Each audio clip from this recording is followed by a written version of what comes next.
Merci pour votre constante fidélité à Chérif La Télévision. Mesdames et messieurs, bonsoir. Bienvenue dans cette édition dont voici les titres. Mercredi 4 octobre 2017, Journée nationale de la police malienne, deuxième édition, placée sous le thème « La police nationale avec la population main dans la main pour une cité sûre et paisible ».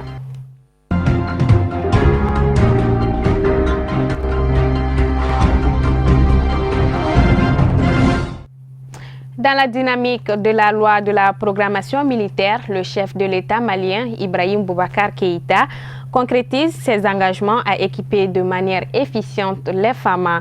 Il vient de présider le mardi après-midi une cérémonie de réception d'aéronefs à la base militaire 101 de Sénou. Commentaire signé Sadio Sidibé.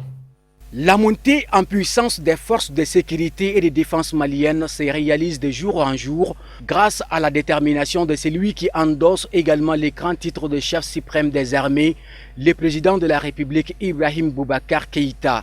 En compagnie de son premier ministre et de quelques membres du gouvernement en présence d'éminentes personnalités, IBK avec fierté procède à la réception officielle des vecteurs aériens de combat et de transport de troupes pour renforcer les capacités opérationnelles des militaires maliens. Au terme de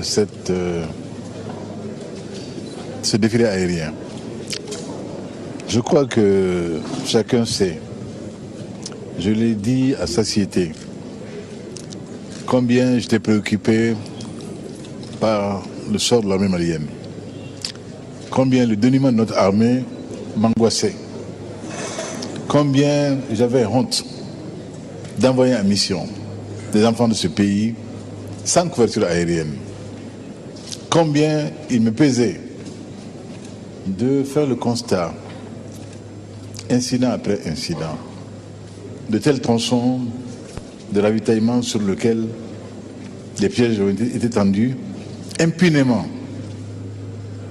Ils ont tué les jeunes Maliens, les jeunes soldats maliens ont été assassinés sans aucune conséquence. Savoir aujourd'hui que désormais nous avons de quoi mettre nos soldats à l'abri, de quoi riposter, de quoi poursuivre dans la nuit jusque dans leur terrier, ceux-là qui faisaient un bon commerce de la vie du Malien. En plus de ces acquisitions composées d'hélicoptères de combat Mi-35 de fabrication russe, d'avions militaires de transport des troupes, d'autres appareils de combat sont attendus, a déclaré le président IBK. Inch'Allah, Inch'Allah, 2 appareils de combat sont attendus encore, 2 Mi-35, 4 Super Tucano d'origine brésilienne, avec tout l'équipement nécessaire, et Inch'Allah, cela également apporter un plus énorme. Je le dis, les forces de défense et de sécurité sont l'outil de décision d'un chef d'État, qui qu'il soit. Avec ces nouveaux équipements, l'armée malienne est de plus en plus outillée pour une intervention efficace sur le front à tout moment. Je vous le disais en titre, l'école de la police de Bamako a abrité ce mercredi la célébration de la 2e édition de la Journée nationale de la police sous le thème « La police nationale avec la population main dans la main pour une cité sûre et paisible ». Une cérémonie présidée par le chef de l'État, Ibrahim Boubacar Keïta. Tata Touré Fousseini Keïta. Le mercredi 4 octobre 2017, cela fait exactement 57 ans que la police nationale du Mali est née. À cet effet, elle a fêté ses 57e anniversaire sous le thème « La police nationale avec la population, main dans la main pour une cité sûre et paisible ». Sous la présidence du chef de l'État, voilà donc 57 ans que notre police assure les missions qui lui ont été assignées avec dignité, bravoure et loyauté. Pourquoi le 4 octobre? En effet, c'est le 4 octobre 1960 que le dernier directeur de la sécurité du Soudan français, le commissaire du lieutenant Mourad Élysée, passa le témoin à l'officier de police malien Mahaman Touré, consacrant ainsi la naissance de la police nationale du Mali. La célébration de cette journée est un moment de communion entre la police et la population. La première édition avait pour thème la recherche des repères pour le policier. Cette deuxième édition est placée sous le signe « La police nationale et la population main dans la main pour une cité sûre et sécurisée ». Ce thème participe de la volonté du gouvernement d'instituer une politique de police de proximité qui vise à répondre aux besoins de sécurité des citoyens dans son environnement immédiat. Les professionnels de la sécurité doivent tenir compte du sentiment de sécurité exprimé par le citoyen dans sa vie quotidienne. Cela passe nécessairement par des gestes simples qui mettent en confiance le citoyen, comme un bon accueil, une bonne écoute et une orientation de l'usager qui arrive au niveau des services de police. Au cours de cette journée, les portes des unités de police sont ouvertes sur l'ensemble du territoire national pour recevoir le public. Il s'agit là de donner l'occasion à la population de s'approcher de sa police pour connaître ses missions et les conditions dans lesquelles elle travaille au quotidien. Pour cette commémoration, plusieurs corps du Mali ont exprimé leur bonne foi pour donner un éclat particulier à cette deuxième édition. En tout cas, ce que j'ai vu ici aujourd'hui m'a pleinement satisfait, m'a prouvé que nos unités sont bien entraînées, sont de plus en plus bien équipées et savent également utiliser les instruments mis à leur disposition. Et l'entraînement physique des hommes est de qualité, c'est évident. La BAC rassure, anticriminalité, la BSI, le bureau spécial d'intervention également, toutes ces unités-là qui ont pour vocation la lutte antiterroriste par les temps qui courent sont de belles factures et animées par des hommes et des femmes de qualité. Je dis hommes et femmes avec plaisir parce qu'il n'y a pas que les hommes cette fois-ci. On a vu des femmes assez braves auxquelles on aurait tort de laisser de s'en prendre. Si quelqu'un s'amuse, alors chercher noise dans la rue, en oubliant, en ne sachant pas qu'est-ce qui est caché sous la robe, mais bien, il en cuira. Donc on a vu aujourd'hui une armée des forces de sécurité, des forces de l'ordre, en pleine capacité de leur mission. Et ce que je voudrais dire également aussi, que tout Malien aura constaté, c'est qu'au long des mois, pendant lesquels la rue malienne a été agitée, à souhait, alhamdoulilah, grâce à ces hommes et à ces femmes-là, il n'y a pas eu de blessés, il n'y a pas eu de décès. Des choses qui étaient cherchées, des choses qui étaient voulues, qui n'ont pas eu lieu. Parce que ces forces de l'ordre sont des forces de l'ordre, de maintien d'ordre. Et seulement, il n'y a pas eu d'instrument létal, il n'y a pas eu d'usage qui en a été fait, et cela peut rassurer également aussi.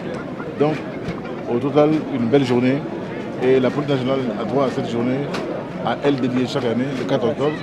Et Dieu merci, le pays a décidé dorénavant de ritualiser cela.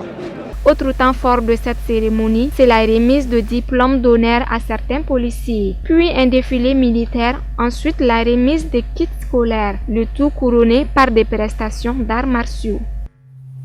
Situé à environ 50 km de Koutiala, le village de Kadoubala a bénéficié de 3 nouvelles salles de classe, fruit de l'amitié entre l'honorable Bourama Tidiane Traoré, député à l'Assemblée nationale, et Draman Malé. C'était le samedi 30 septembre. Envoyé spécial, Cheikh Dia. L'amitié vient de nous montrer entre les deux gens qui nous ont offert une école gratuitement au Cap des Zanganso. Nous aimerions qu'elle soit répercutée, que d'autres emboîtent leur pas pour nous aider à équiper, à construire et à équiper nos écoles pour la bonne marche et la réussite de l'école malienne. En ma qualité de chargé de la scolarisation des filles, de lancer un cri de cœur auprès de la population, notamment nos mamans qui retiennent les filles. Je leur prie, enlever la main sur les enfants, notamment les filles, et les laisser venir. Car, dit-on, une femme instruite est un pays instruit. Je suis très heureux aujourd'hui d'avoir été honoré par l'engagement d'un homme politique, en l'occurrence un ami député, qui m'a vraiment aidé à construire une école dans mon village natal, au même moment où les besoins étaient vraiment pressants. Et nous avions pu réaliser ces travaux en 112 jours. Et aujourd'hui, je suis un homme comblé, un homme heureux. Mes enfants, mes frères, mes sœurs auront en tout cas la tâche facile de venir étudier dans ces salles de classe sans parcourir de distance, comme moi-même je l'ai fait dans le temps. Parce que j'ai parcouru pratiquement une vingtaine de kilomètres pour avoir en tout cas les études. Voilà, donc je lance un appel solennel à tous mes parents, à tous les parents d'élèves, disons, qu'ils acceptent d'inscrire, disons, les enfants à l'école. L'éducation n'a pas de prix. Et ce village, qui est le village d'un ami très sincère, m'en a fait la demande. Et lorsque nous nous sommes déplacés ici, nous nous sommes rendus compte que cette nécessité d'avoir une classe dans ce village est vraiment très pertinente. C'est la raison pour laquelle nous nous sommes engagés le plus rapidement possible avec les moyens dont nous disposons pour que ce village de Katoubala puisse être doté de 3 salles de classe équipées avec des tables bancs.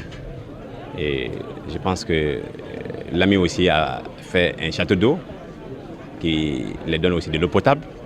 Il y a une toilette qui est déjà là et c'est quelque chose de très très bien. Je suis aussi très content de cela. Tous les enfants de Katoubala, filles et garçons, je pense qu'ils pourront bénéficier d'une éducation de qualité. Notre ami Draman Malé est issu de ce village-là. Il a connu des calvaires pour arriver là où il est aujourd'hui. Et nous ne souhaitons pas ce genre de calvaire aux enfants, à nos fils, à nos frères et enfants de Katoubala.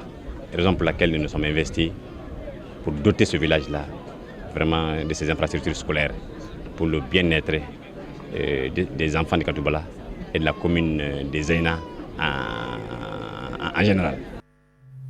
Et avant de boucler cette édition, Amadou Diarra nous fait le tour d'horizon de l'actualité africaine. C'est tout de suite en bref et en images.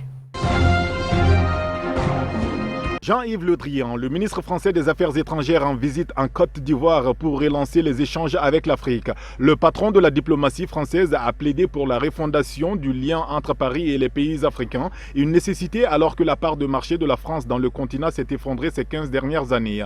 Elle ne représente plus que 4%, tandis que celle de la Chine a bondi à 22%, a rappelé le vice-président ivoirien Daniel Kablan-Duncan. Le ministre Jean-Yves Le Drian a annoncé un prêt de 2 milliards d'euros à la Côte d'Ivoire sur 3 ans, de l'argent qui sera notamment utilisé dans la construction de la ligne de métro d'Abidjan par l'entreprise française Bouygues.